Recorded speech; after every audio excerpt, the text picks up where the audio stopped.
দাবি হচ্ছে যে এসিলেন্ট জসিমউদ্দিন সাহেবকে প্রত্যাহার করতে হবে নির্বাচনের মাঠ থেকে। কিন্তু এই লড়াইটা করতেছি সাধারণ মানুষ যাতে ভবিষ্যতে হয়রানি না হয়। কোনো সরকারি কর্মকর্তা কর্মচারীর কাছে গেলে অন্ততপক্ষে তারাও এটা মনে রাখে যে তাদের আজকের এই পরিণতি হয়েছে। টানা ৩১ ঘন্টা অনশন করছেন ফেনী ২ আসনের সংসদ সদস্য প্রার্থী তরিকুল ইসলাম তারেক। দাবি হচ্ছে যে এসিলেন্ট জসিমউদ্দিন সাহেবকে প্রত্যাহার করতে হবে নির্বাচনের মাঠ থেকে। ভূমি কর্মকর্তা যিনি আছেন ওনাকে প্রত্যাহার করতে হবে। উনি সকলের সাথে খারাপ বিহেভ করে, মিসবিহেভ করে এবং ওনার বিভিন্ন কর্মকাণ্ডগুলো আমার ভালো লাগেনি। উনি কিছু প্রার্থীর পক্ষে কাজ করতেছে, পক্ষপাতিত্বমূলক আচার আচরণ করতেছে, এটি কোনো প্রকারও গ্রহণযোগ্য মনে হয়নি। কাজে বিষয়টা নিয়ে আমি যতক্ষণ পর্যন্ত সুরাহা হচ্ছে না ততক্ষণ আমার এই কর্মসূচি চালিয়ে যাবো। আপনার এই যে অনশনরত অবস্থায় কারা কারা আপনার সাথে এসে দেখা করেছে? না, আমার সাথে বিএনপির প্রার্থী ছাড়া সকল দলের প্রার্থীরা আমার সাথে দেখা করে গেছেন, আমাকে খুব আন্তরিকভাবে সহানুভূতি জানিয়ে গেছেন এবং পুলিশ সুপার মহোদয় আসছিলেন, তারপরে যাই রিটার্নিং কর্মকর্তার প্রতিনিধি আসছিলেন, বিএনপির যারা সহযোগী সংগঠন এটা আমার পূর্ব পরিচিত আন্তরিকতার দিক থেকে আসছেন, দলগত কোনো আসে নাই। আপনার অভিযোগের ভিত্তিতে আজকে শুনানি হওয়ার কথা ছিল, শুনানিটা হচ্ছে আমার বক্তব্য নিয়েছেন, ওনারা নোট করেছেন। আশা করি শীঘ্রই একটা ভালো রেজাল্টও আসবে, আশা করা যাচ্ছে। শরীরটা খুব খারাপ, ভালো লাগতেছে না। এই সব কিছু মিলিয়ে আমার ওনার প্রত্যাহার প্রয়োজন। আপনি গতকালকে একটা কথা বলেছিলেন যে এই আসলে বিএনপির প্রার্থী যে রয়েছে তাকে সরিয়ে আপনাকে বিএনপি সমর্থন দিতে পারে। না, বিষয়টা হচ্ছে যেহেতু আমরা জোটের আন্দোলন করেছি, একসাথে পলিটিক্স করেছি, এই ঘটনা হতেও পারে। আমরাও আমাদের কাজ চালিয়ে যাচ্ছি, হতেও পারে যে এরকম একটা ঘটনা ঘটতেও পারে। আমার সকল দিক আন্দোলন সংগ্রাম, জেল জুলুম, হামলা মামলা বিবেচনা করতেও পারে। তো কাজে এখানে রাজনীতিতে শেষ খেলা বলতে কিছু নেই, একটা পরিবর্তন আসতেও পারে। তো সে পরিবর্তনের জন্য আমরা সবাই লড়াই করি। আমি আমার জায়গা থেকে করি, ওনারা ওনাদের জায়গা থেকে করে, সবাই জায়গা থেকে অবস্থান পরিষ্কার করতেছে। কাজে যখন আসে তখন দেখবেন আমি আশা করতেই পারি একজন রাজনৈতিক কর্মী হিসাবে, একজন মাঠের প্রার্থী হিসাবে ভালো কিছু আশা করতে পারে। যেমন ওখানে দেবিদ্বার ৪ আসনে আপনার মুন্সি মঞ্জুরের কিছু ওখানে টাক মার্কার কপাল খুলে গেছে। তো এখানেও তো ব্যতিক্রম কিছু হতে পারে না, হতে পারে না। তো কাজে আমরা চাই ভালো কিছু হোক। সর্বশেষ দাবি এবং সর্বশেষ অবস্থান রিটার্নিং কর্মকর্তা চাইলে এটা কালকেও যদি গুরুত্ব দিত, উনি আমাকে গুরুত্ব মনে করতো, বা আমি একজন প্রার্থী উনি তা মনে করতো, তাহলে এটা খুব দ্রুত সময়ে এটি উনি সমাধান করে ফেলত। কিন্তু উনি তা করতে ব্যর্থ হয়েছেন, এটা আজকে পর্যন্ত উনি গড়িয়েছেন। তো কাজে সর্বশেষ আমি এটুকু বলবো যে কোনো মূল্যে যে কোনো বিনিময়ে হোক, আমার যে কষ্ট যে পরিশ্রম যা হয়েছে এটা সাধারণ মানুষের জন্য হয়েছে।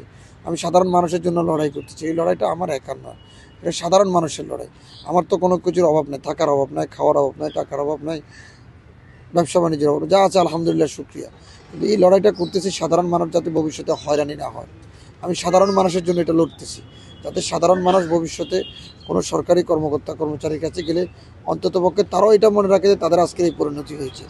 ভবিষ্যতে যাতে একটা সাধারণ মানুষের সাথে কথা বলতে, সম্মান দিয়ে কথা বলে, তার যে প্রাপ্য সময় মতো যাতে তার সাধারণ প্রাপ্যটা বুঝিয়ে দেয়। অনেক সময় দেখা গেছে ভূমি কর্মকর্তার কাছে গেলে মাসের পর মাস, বছর পর বছর খারিজের জন্য ধরতে হয়। অনেক সময় অনেক গরিব মানুষ, গ্রামের মানুষ বাধ্য হয়ে দালালের শরণাপন্ন হয়।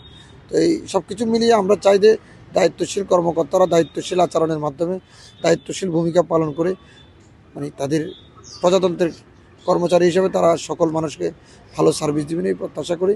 সব প্রত্যাশা শেষ প্রত্যাশা হচ্ছে যে ওনার এই প্রত্যাহার প্রয়োজন। গতকাল সকাল থেকে তিনি, আমরা যেমনটি দেখেছি, সকাল থেকে তিনি ফেনী জেলার রিটার্নিং কর্মকর্তার কার্যালয়ের সামনে একেবারে ফটকের সামনে বসে তিনি ফেনী সদর এসিলেন্ট জসিমউদ্দিনের পদত্যাগের দাবিতে তিনি এখানে অনশন শুরু করেন। দিন পেরিয়ে রাত গড়িয়েছে, রাতেও তিনি এখানে অবস্থান করেছেন। এখন পর্যন্ত তার এই অনশন ৩১ ঘন্টা অতিবাহিত হচ্ছে। আমরা শুক্রবার আজকে এখানে এসে যেমনটি দেখছি তিনি অনেকটা অসুস্থ হয়ে গিয়েছেন। ইতিমধ্যে ফেনী জেনারেল হাসপাতালের মেডিকেল টিম তাকে একাধিকবার পর্যবেক্ষণ করেছেন, তার শরীরে স্যালাইন পুশ করা হয়েছে। এছাড়া গতকালকে তার যে অনশনরত অবস্থায় তার এই অনশন ভাঙানোর জন্য ফেনী সদর আসনের তার যে প্রতিদ্বন্দ্বী রয়েছেন 11 দলীয় জোটের প্রার্থী আমার বাংলাদেশ এবি পার্টির চেয়ারম্যান মুজিবুর রহমান ভূঁইয়া তিনি এসেছিলেন। বিকেলে ইসলামী আন্দোলন বাংলাদেশ হাত পাকা প্রতীকের প্রার্থী একামুল হক ভূঁইয়া এসেছিলেন। তারা তাকে অনশন থেকে সরে আসার জন্য দাবি জানিয়েছিলেন, কিন্তু তিনি তার সিদ্ধান্তে অনড় ছিলেন এবং তিনি সদর অ্যাসিল্যান্ড জসিমউদ্দিনের পদত্যাগ ছাড়া, তার প্রত্যাহার ছাড়া তিনি অনশন ভাঙবেন না বলে মনস্থির করেছেন। এর মধ্যে তিনি গতকালকে একটা কথা বলেছেন যে তিনি এই অনশনরত অবস্থায় হয়তোবা ফেনী যে সদর আসন, ফেনী 2 আসন, এই আসনের যে বিএনপির মনোনীত যে প্রার্থী রয়েছেন তাকে প্রত্যাহার করে হয়তোবা বিএনপি তাকে সমর্থন জানাতে পারেন বলে এমনটি দাবিও তিনি করেছিলেন। ইতিমধ্যে যে 31 ঘন্টা অনশনের পার হওয়ার পরে তিনি অনেকটাই নির্জীব হয়ে পড়েছেন, অসুস্থ হয়ে পড়েছেন। তাকে পর্যবেক্ষণ করছেন ফেনী জেনারেল হাসপাতালের একটি মেডিকেল টিম, তাকে পর্যবেক্ষণ করছেন, অ্যাম্বুলেন্স প্রস্তুত রয়েছে। আমরা যেমন জানতে পেরেছি যে গতকালকে ফেনী জেলা প্রশাসক এবং রিটার্নিং কর্মকর্তা মনিরা হক তাকে অনশন থেকে সরে আসার জন্য দাবি জানিয়েছিলেন, কিন্তু তরিকুল ইসলাম তার যে দাবি, সে দাবি পূরণ না হওয়া পর্যন্ত তিনি তার অনশন চালিয়ে যাবেন বলে এখন পর্যন্ত তার অনশন অব্যাহত রেখেছেন। আমরা যদি আপনাদেরকে তরিকুল ইসলাম সম্পর্কে যদি একটু জানিয়ে রাখি, তরিকুল ইসলাম মূলত পরশুরাম উপজেলার বাসিন্দা। তিনি জন্মসূত্রে ফেনী সদরে বসবাস করছেন, এখানে তার ব্যবসা বাণিজ্য এবং এখানে তার বেড়ে ওঠা। তিনি স্থানীয় রাজনীতির পাশাপাশি জনতার অধিকার পার্টি নামে একটি রাজনৈতিক দল প্রতিষ্ঠা করেন এবং তিনি ওই দলের চেয়ারম্যান। এবার তিনি চাক প্রতীকে ফেনী সদর আসন থেকে নির্বাচন প্রার্থী হয়ে প্রতিদ্বন্দ্বিতা করছেন। এর আগেও তরিকুল ইসলাম ফেনী সদর উপজেলা নির্বাচন, ফেনী পৌরসভা নির্বাচন, আবার এর আগে তিনি ফেনী 1 আসন থেকে জাতীয় সংসদ নির্বাচনে অংশ নিয়েছিলেন। বিভিন্ন কারণে তিনি বিভিন্ন সময় আলোচিত সমালোচিত ছিলেন। তার বিভিন্ন কর্মকাণ্ড বিভিন্ন সময় জেলায় সমালোচনার সৃষ্টি করেছিল।